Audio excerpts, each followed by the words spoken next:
தேசாந்திரி. எழுதியவர் எஸ். ராமகிருஷ்ணன். பகுதி 10. அருவியாடல். நகர வாழ்க்கையில் நிறைய சொற்கள்லாம் மனசை விட்டு போயிட்டே இருக்குது. அப்புறம் எப்போவாவது அது போன்ற சொற்களை யாராவது சொன்னாங்கனாக்கா அதை கேட்குறப்ப மனசு தானே காலத்துக்கு பின்னே புரண்டு படுத்துக்குது. குறிப்பாக சாரல் அப்படின்ற சொல்ல சில நாட்களுக்கு முன்னே நண்பர் ஒருவர் சொன்னார். சாரல்ன்ற சொல்ல சென்னை வாழ்க்கையில் ஒருவர் புரிஞ்சுக்கிறது ரொம்ப சிரமம்.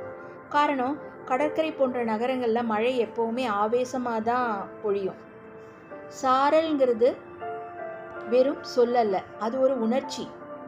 சாரல்ன்ற சொல்லுக்குள்ளேயே ஈரம்லாம் இருக்குது.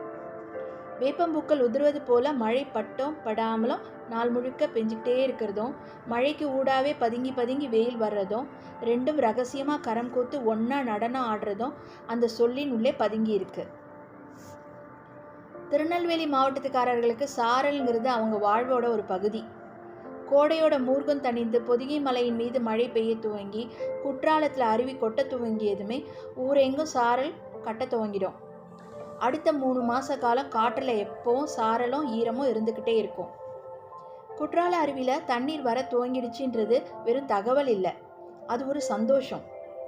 குற்றாலம் போகணுன்னு நினைக்கும் பொழுதே அருவியோட சத்தமும் ஈர வாடையும் குரங்குகளும் நினைவுக்கு வந்துடும்.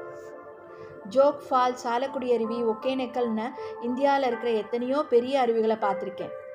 அந்த அருவிகள் வேட்டையில் பாஞ்சி செல்லும் சிறுத்தையை போல மூர்க்க நிரம்பிச்சுவர். அதை நெருங்கி அணைச்சிக்க முடியாது. தொலைவில் இருந்து அதோட கம்பீரத்தை பார்க்கறது மட்டும் சாத்தியம். ஆனால் அருவியை காண்பது வேறு, அதோடு ஒன்று கலப்பது வேறு. குற்றால அருவி ஒவ்வொரு நாளும் புதியது. குளியலை கொண்டாடுறது உலகில் புராதனமாகவே நடந்து வருது. வெந்நீர் ஊற்றுக்களை தேடி சென்று குளிப்பது இன்றைக்கும் ஜப்பானில் உள்ள ஒரு முக்கிய நிகழ்வாக இருக்குது. தண்ணியை போல மிக மர்மமான பொருள் வேறு உலகில் எதுவும் இல்லை. தண்ணீர் எல்லா பக்கமும் கூர்மையானதொரு வால். தண்ணீர் ஒரு ரசவாதி, தண்ணீர் ஒரு தியானி. அருவிங்கிறது தண்ணீரோட ஆவேச நடனம். அருவியை நீர்வீழ்ச்சின்றப்போ மனசு பதபதைக்குதுன்னு ஒரு கவிதை எழுதியிருக்காரு கவிஞர் விக்ரமாதித்யன். அதுதான் நிஜம். பள்ளி நாளில் ஆண்டுதோறும் மாணவர்களை குற்றாலத்துக்கு டூர் அழைச்சிட்டு போவாங்க. அப்போது பள்ளியிலேருந்து பின் இரவில் பேருந்து கிளம்பும்.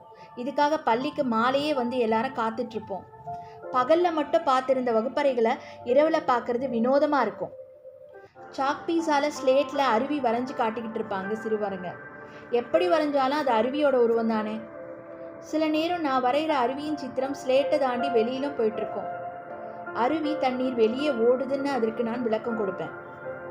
அந்த வயசில் குற்றாலத்துக்கு போகிறது ஒரு கனவாக இருந்துச்சு. ஒவ்வொரு ஆண்டு குற்றாலம் போகும்போதும் அந்த வருடம் குற்றாலம் எப்படி இருக்கும், அருவி எவ்வளவு பெரிதாக இருக்கும்னு கணிச்சு சொல்லவே முடியாது.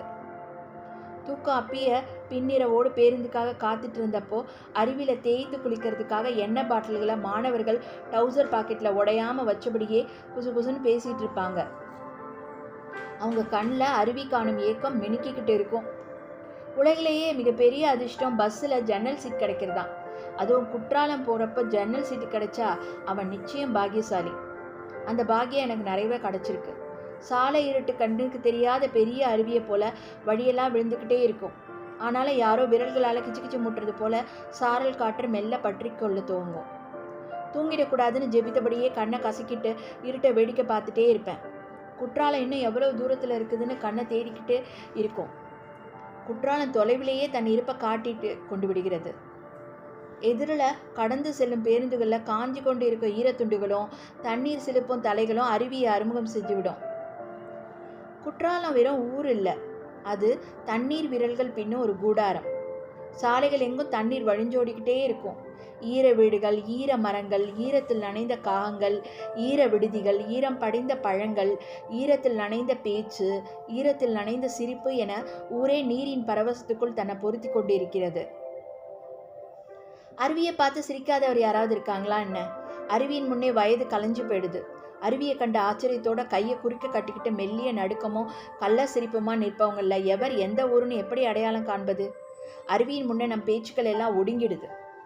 அருவி மட்டுமே பேசிக்கிட்டு இருக்கு.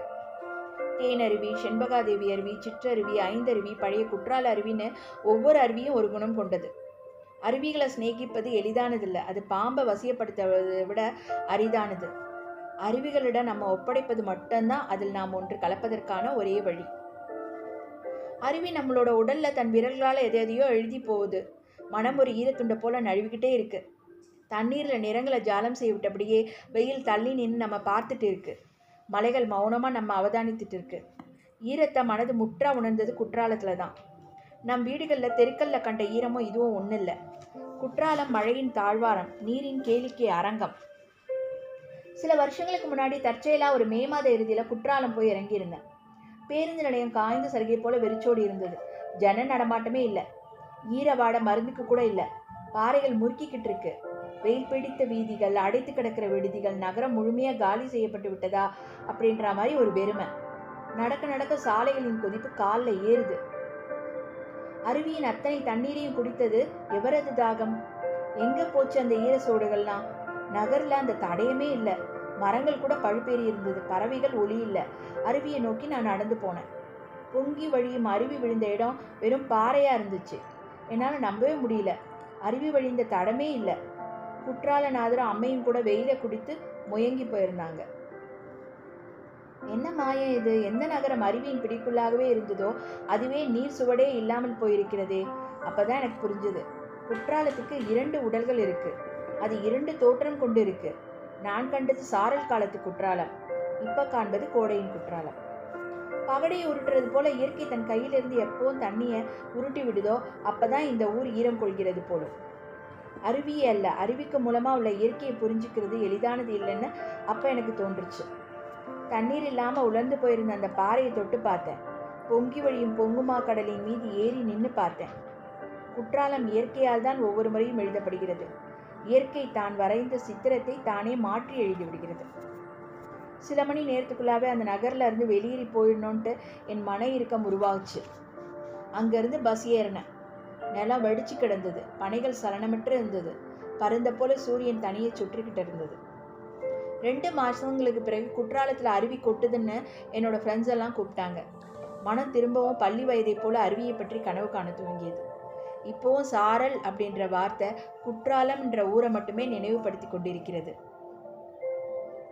ஒவ்வொரு சொல்லுக்கும் ஒரு வேர் இருக்குன்னுவாங்க. அந்த சொல்லின் வேர் என் வரையில் குற்றாலத்தில் தான் புதைஞ்சு கிடக்கு. நன்றி, வணக்கம்.